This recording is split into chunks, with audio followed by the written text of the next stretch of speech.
On August 9th, President Biden signed the $208 billion CHIPS and Science Act. Much of the focus has been on how the money will affect the semiconductor industry. But the bill is also intended to revitalize American competition in other science and tech industries.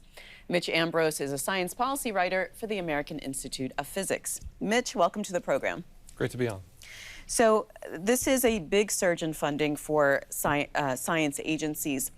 What was the rationale behind the administration and Congress wanting to increase funding to that level? So going back a couple decades, actually, there's been interest in Congress in raising the budgets of certain research agencies, in particular National Science Foundation, Department of Energy, also the National Institute of Standards and Technology. And those three agencies, the funding hasn't grown nearly as fast as, say, the National Institutes of Health. So there's been a push going back to the Bush administration, the younger Bush, to really select those agencies for big increases. There was these things called the America Competes Acts of 2007 and 2010. But that was right before the economic downturn of 2008, and there was the Budget Control Act politics, so that big push at that time didn't pan out at all, really. And back then, it was a similar concern as to now. Other countries, particularly China, really ramping up their research systems, putting a lot more money into science generally, and the U.S. was falling behind in a relative sense. And so that we've got another surge of that concern again, and which led in large part to this new legislation. One thing that's really important to keep in mind in this context, though, is that, as you said, there's been lots of focus on the CHIPS money, and so there's about $50 billion in real money for the CHIPS industry. And then there's the rest of the bill sets very ambitious growth targets for those agencies I mentioned, like the National Science Foundation. And so about a doubling of the NSF budget over 5 years, and similarly ambitious increases for those other agencies, but it's actually just only authorized money at the moment. And I was going to ask you about that. This is authorized, not appropriated. So what's the likelihood of it being appropriated at those levels? So now there's a lot of concern in the research community that Congress might not follow through on these.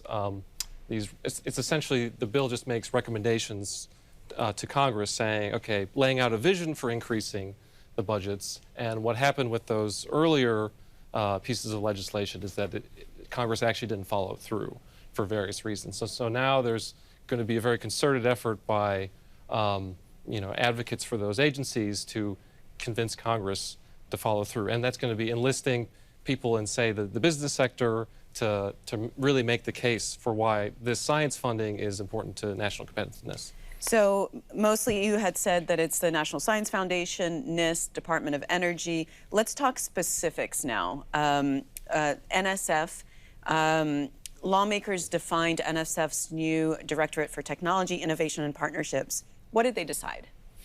So there was a big debate between the Senate and House on this. The Senate wanted it to focus on just 10 key technology areas, they called it. Things like AI, robotics, advanced telecommunications, whereas the House didn't like the idea of just zeroing in on 10 technologies. I mean, NSF is historically focused on science, and there was some concern that you dilute the mission of the agency by having it really hone in on this later stage research, more technology-oriented research. And so they reached a compromise where the House was advocating for this new directorate to also focus on societal challenges, things like climate change, inequality in society, things that science can have a contribution to helping solve these problems, and not necessarily have it be a technological solution. So they managed to work it out, and now the big question is,